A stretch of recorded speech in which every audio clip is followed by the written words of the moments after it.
there, and welcome to a fun little coloring tutorial that I have for you today. This is Sherrie Siemens, and I'm coloring a really fun little image by My Favorite Things. This is the clear shot version of her. But as you can see, I'm just coloring on a little scrap of paper because I'm actually going to cut her out today. So this is Express It blending cardstock, and it's just wonderful cardstock. And I'm going to show you coloring skin and hair a little bit today. I cut out this really fun little box that I'm going to make from my Cricut, and I'm going to color her and then actually mount her on top of a piece of craft cardstock. So I'm going to color her first, and for skin I like to use the combo of E50, E21, E33, and R20. So I'll start out with E50, and I'm just gonna lay in a base tone of color here. Now I'm trying to do that this way today, upside down.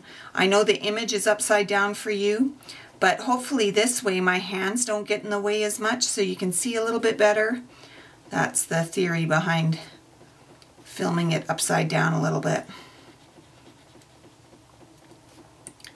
Okay. All right, so that's the E50. Now for E21, now I have to think about my light source. And in this scenario, I think I will have my sun in my sky up in this corner. So I'm going to add in my shadowing or shading with my E21 here. Now, a lot of people are really afraid of adding some color when it comes to skin tone. And really, you don't want, especially these little Pure Innocence girls, this is a little peekaboo girl from My Favorite Things, you don't want them to look like vampires when they're done. And here I'm going to, there's a good cast shadow from her skirt, and then some little bit of shading on her legs.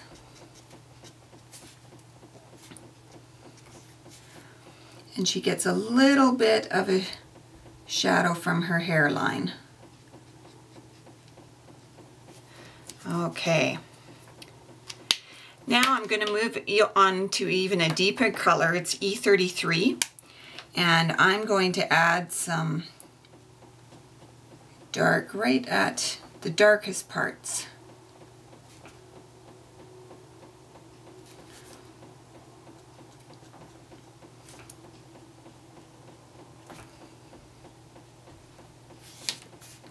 And also here on the cast shadow of her skirt.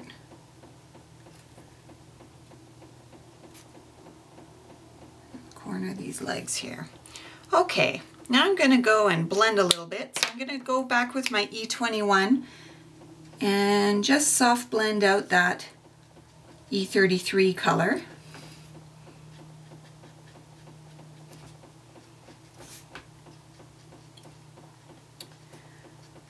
But on the skirt, on the legs here, I'm not going to blend out that line because that's going to be a nice hard cast shadow line. So I'm not going to blend out that line. And I'm going to come back with my E50.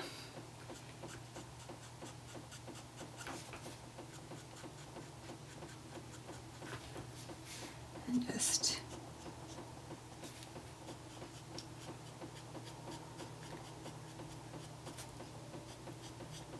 I'm trying not to have to color her whole face back in with my E50 base.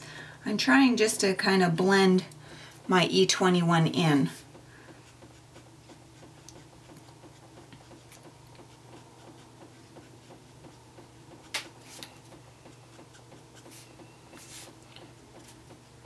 Okay. Now for a little bit of pink in the cheeks, I'm just gonna take my E50 and my R20 and just pick up a little bit of this R20 color and just dab in some cheek color here and blend it out.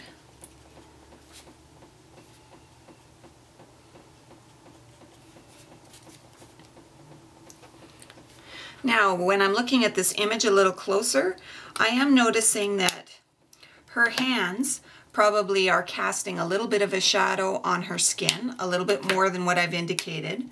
So here, this bottom part of this hand definitely would be casting more of a shadow there, and right in this corner here. And those lines I don't have to blend out because they are cast shadows. They've just cast a shadow on her face. Okay, so there's skin. Now moving on to hair, I'm going to use E13, E18, and E29. I'm going to start with my E13 and just give her all over color with her hair. And when I'm coloring hair, I'm sure to color in the direction that her hair grows.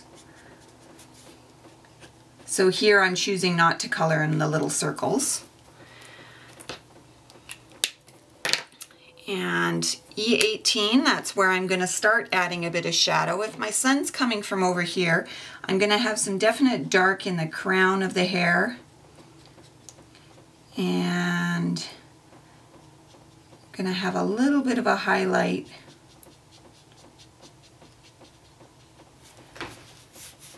right there.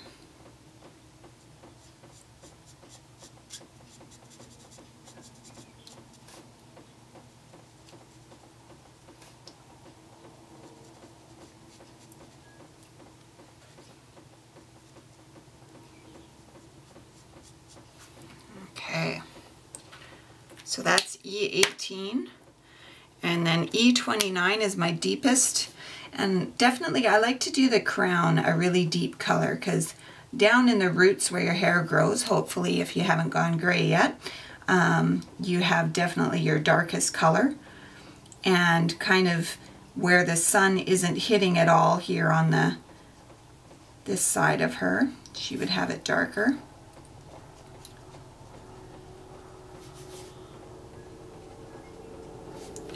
All right, and then I'll go back right to my original color and I will soften and blend this a little.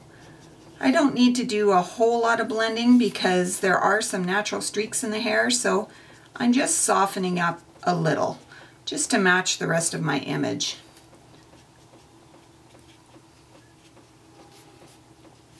There you go, and how easy was that to do a little bit of highlighting. So her dress is going to be really easy. I've actually stamped a piece and I'm going to be paper piecing to match this pretty paper for the project. So look for that on my blog. I'll post that as soon as I have it up, and thanks for coming and coloring with me today.